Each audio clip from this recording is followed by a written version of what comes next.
Ahmedabad municipal કોર્પોરેશનનું વર્ષ 2019-20નું budget રજૂ થવાની ઘડીઓ ગણાઈ રહી છે ત્યારે ચર્ચા છે કે કરવેરામાંથી નાગરિકોને રાહત મળી શકે છે। સાથે જ પ્રાથમિક જરૂરિયાતો તેમજ વિકાસના કામોને અગ્રિમતા અપાઈ શકે છે। સ્વચ્છતા, ઈ સેવાઓ પર વિશેષ ધ્યાન આપી ડિજિટલ સેવાઓમાં વધારો થાય તેવી પણ સંભાવના।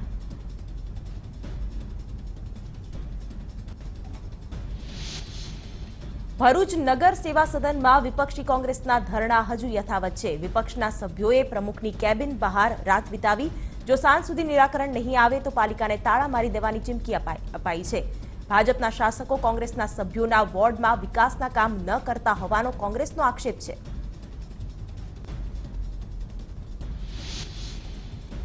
રાજ્યના એપીએલ પરિવારોને રેશન કાર્ડ દીઠ 4 લીટર સબસિડાઇઝ્ડ કેરોસીન મળશે।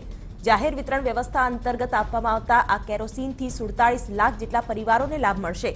ગેસ જોડાણ વિનાના એપીએલ પરિવારોને ફેબ્રુઆરી 2019થી કેરોસીનનું વિતરણ કરવામાં આવશે।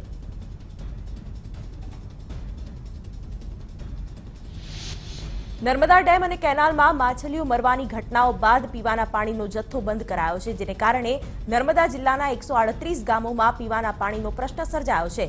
કુવા દ્વારા પાણી આપવાનો ફરમાન છૂટ્યા બાદ મોટાભાગના ગામોમાંથી પાણી અપાઈ રહ્યું છે। પાટીદાર આંદોલનમાંથી કોંગ્રેસના ધારાસભ્ય બનેલા લલિત વસોયા, કિરીટ પટેલ અને લલિત કગથરા દિલ્હીથી પરત ફર્યા। કોંગ્રેસના પાટીદાર ધારાસભ્યોએ દાવો કર્યો છે કે કોંગ્રેસ પક્ષ સાથે તેમને કોઈ મનદુખ નથી। ધારાસભ્યોનું માનીએ તો રાજ્યની તમામ 26 લોકસભા બેઠક જીતવા માટે હાઈકમાન્ડને સૂચન કર્યા હતા। જૂનાગઢના વિસાવદર માર્કેટિંગ યાર્ડમાં મગફળીની ખરીદી બંધ કરવામાં આવી છે। આશરે 10,000 જેટલી ગુણીઓમાં ગેરરીતિની શંકાના આધારે મગફળીની ખરીદી બંધ કરાઈ છે। મગફળીનો જથ્થો પરત વિસાવદર લવાયો હતો અને નાફેડના અધિકારીઓ આ જથ્થાની તપાસ શરૂ કરી છે। જો કે હજુ સુધી કોઈ ગેરરીતિ સામે આવ્યાનો કલેક્ટર ઇનકાર કરી રહ્યા છે। બનાસકાંઠાના લાખણી એપીએમસીમાં નાફેડ દ્વારા ટેકાના ભાવે મગફળી ન ખરીદતા ખેડૂતોએ હોબાળો કર્યો હતો। કાળા ટપકાવાળી મગફળી છે એવું કહીને મગફળી રિજેક્ટ કરવામાં આવી હતી। 50થી વધુ મગફળીના ટ્રેક્ટર રિજેક્ટ કરાતા ખેડૂતોમાં રોષ। દેવભૂમિ દ્વારકાના ભાટિયા માર્કેટિંગ યાર્ડમાં એસીબીએ દરોડા પાડ્યા હતા। મગફળીના સેમ્પલ પાસ કરાવવા માટે 2 ખાનગી કર્મચારીઓને લાંચ માંગી હતી, જે અંગે એસીબીને ફરિયાદ કરવામાં આવી હતી। એસીબીએ છટકું ગોઠવીને સગારામ વાઘેલા અને રેવતલાલ રાણા નામના કર્મચારી લાંચ લેતા ઝડપી પાડ્યા હતા।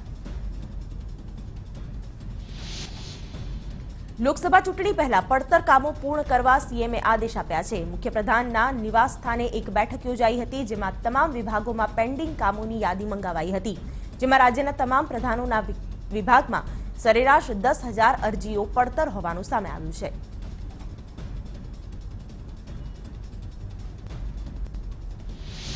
રાજ્ય સરકારના ડિજિટલ ગુજરાતના દાવા વચ્ચે હજારો નાગરિકોની અરજીઓ વિવિધ વિભાગોમાં પેન્ડિંગ છે। આ મુદ્દે કોંગ્રેસે રાજ્ય સરકાર પર નિશાન સાધતા કહ્યું કે જાહેરાત વધારે અને જાહેર હિતના કામ ઓછા થાય છે। રાજ્યના હજારો નાગરિકો હક અને અધિકારોથી વંચિત રાખવાનું કામ દુઃખદ છે। પાસ કન્વીનર હાર્દિક પટેલ લોકસભાની ચૂંટણીમાં ઝંપલાવશે તેવી ચાલી રહેલી અટકળોને પાટીદાર આંદોલન સમિતિએ વેગ આપ્યો છે। પાસ કન્વીનર ધાર્મિક માલવિયાએ સંકેત આપ્યો કે હાર્દિક પટેલ અમરેલી, મોરબી અથવા મહેસાણા લોકસભા બેઠક પરથી લડી શકે છે। જો હાર્દિક પાટીદાર બહુલ વિસ્તારમાંથી ચૂંટણીમાં ઝંપલાવે તો જીત પણ મળી શકે છે। હાર્દિક પટેલ લોકસભા ચૂંટણી લડશે તેવી વાતોને લઈને કોંગ્રેસ નેતા મનીષ દોશીએ કહ્યું કે હાર્દિક પટેલ સામાજિક લડત ચલાવે છે। યુવા નેતા પોતાને ચૂંટણી લડવી કે નહીં તેનો નિર્ણય પોતે કરશે। જો કે કોંગ્રેસ પક્ષ પોતાની નીતિ અને સિદ્ધાંતોથી ચાલે છે। અમારું રાષ્ટ્રીય અને પ્રાદેશિક નેતૃત્વ ચૂંટણીના ઉમેદવારો અંગે નિર્ણય કરશે।